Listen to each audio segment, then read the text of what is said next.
नमस्कार दोस्तों, आज की इस वीडियो में आपको बताऊंगा द्विघात बहुपद का सवाल। क्लास 10th एनसीईआरटी बुक का सवाल है कि द्विघात बहुपद 3x² - x - 4 के शून्य ज्ञात कीजिए और शून्यंकों तथा गुणांकों के बीच के संबंध की सत्यता की जांच कीजिए।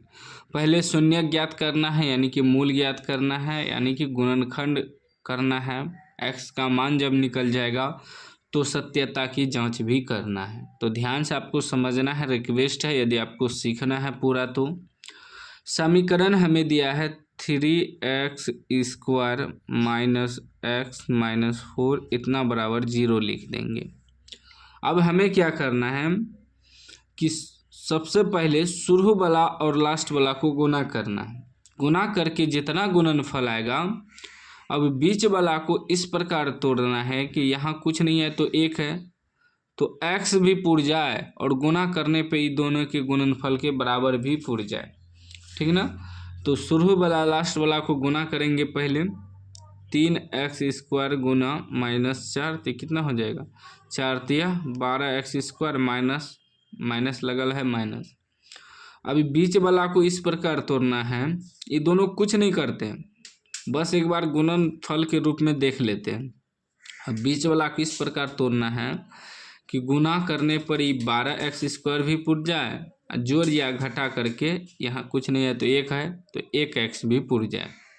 तो 12 को हम गुणनखंड करके देखेंगे। 12 को तोड़ेंगे 2 से, 6 दूनी 12, फिर कितना 2 बार में तोड़ेंगे 3 दूनी 6, तो पुर जाएगा 4 तिया 12, सॉरी थी 2 दूनी 4, घटा 3 करेंगे तो ठीक ना, तो 4 में से 3 घटेगा 1 बचेगा, और गुना करेंगे 4 तिया 12 भी पुर जाएगा। लेकिन करना क्या है, यहाँ माइनस में लाना है, तो हमें इसको प्लस करना होगा, इसे माइनस करना, उल्टा करना होगा। 3 में से 4 घटेगा तो -1 बचेगा, कुछ नहीं है तो -1 है, ठीक ना। ये इसमें x लगेगा, तो किस रूप में आया, गुना करने पर -12x² भी आ जाएगा, 3 में से 4 घटाएंगे -1 भी पुर जाएगा, तो इस रूप में आया। इसको ऐसे ही लिखेंगे, इसको तो सिर्फ उतार देंगे 3x², इसको क्या लिखेंगे -4 डालेंगे प्लस 3x डालेंगे, फिर इसको -4 को उतार देंगे बराबर 0। अब 4 तिया 12 भी हो जाएगा, 3 में से 4 घटेगा, एगो x भी बच जाएगा, ठीक ना। अभी दोनों में कॉमन लीजिए और ये दोनों में कॉमन लीजिए। ये दोनों में कॉमन क्या आ रहा है कि ये 3 है 4 है, कॉमन नहीं आएगा, लेकिन यहाँ x² यहाँ x है, x कॉमन आ जाएगा। x कॉमन ले लेंगे तो क्या बचेगा 3, यहाँ 2 गो x है तो एगो बचेगा -4, ये वाला x तो निकलिए गया, प्लस ये दोनों में कुछ नहीं कॉमन मिल रहा है तो 1 कॉमन लेंगे तो 3x - 4 बराबर 0। यदि ये दोनों कोष्टक में आपका मैच कर रहा है तो इसका मतलब आपका गुणनखंड सही है, ठीक ना। तो एगो बाहर वाला लिखेंगे x + 1, एगो आई कोष्ट वाला लिखेंगे 3x - 4, दोनों कोष्ट में सेम ही है, बराबर 0 डालेंगे। फिर x + 1 बराबर 0 डालेंगे तो x बराबर उधर जाएगा तो -1 हो जाएगा, ठीक ना। उसके बाद फिर 3x - 4 बराबर 0 रखेंगे, 3x बराबर उधर जाएगा तो +4 हो जाएगा, x बराबर 4/3 आ जाएगा। यानी x का मान आपका क्या निकल गया, एगो -1, एगो 4/3। तो आपको पता होगा शून्यक जो होता है द्विघात बहुपद का 2 शून्यक होता है, एक होता है अल्फा, तो अल्फा बराबर -1, और एक होता है बीटा, बीटा बराबर 4/3। अब हमें जांच करना है, सत्यता की जांच करना है। यहाँ लिखेंगे जांच। जांच जांच में क्या होता है, सूत्र होता है इसका शून्यंकों का योग, शून्यंकों का योग, शून्यंकों का योग मतलब अल्फा प्लस बीटा। सूत्र होता है माइनस एक्स का गुणांक, बटे x² का गुणांक, ठीक ना। या लिख सकते हैं आप -b/a, क्योंकि समीकरण जो होता है इस रूप में होता है ax² + bx + c। तो ये x² का गुणांक a हो गया, x का गुणांक b हो गया, लास्ट में अचर पद c हो गया। ठीक ना।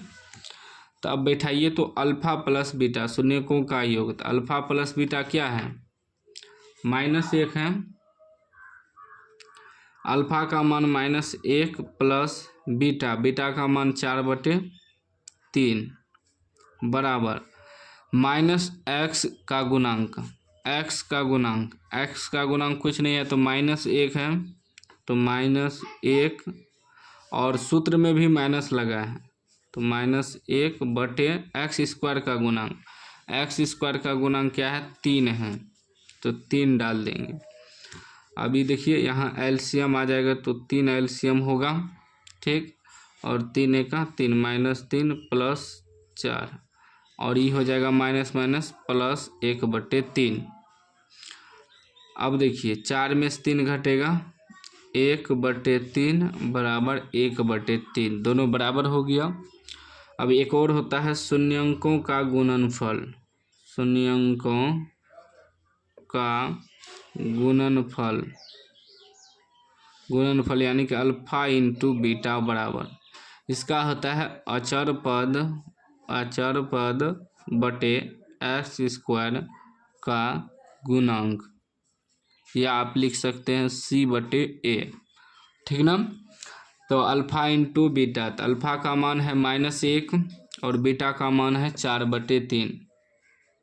अल्फा का मान -1 × 4/3 बराबर अचर पद इसमें क्या है, तो 4 है, और x² का गुणांक 3 है। अचर पद देखिए -4 है, माइनस लगा हुआ है, अचर पद -4/x² का गुणांक 3, तो 4 का -4/3 बराबर ये भी -4/3। जांच हो गया। ठीक ना, मतलब सवाल बन गया। पहले शून्य ज्ञात कर दिए, उसके बाद क्या किए कि जांच भी कर दिए। तो उम्मीद है आप समझ गए होंगे। समझ गए हैं तो लाइक कर दीजिए, चैनल को सब्सक्राइब कर दीजिए और घंटी को दबा कर ऑल कर दीजिए।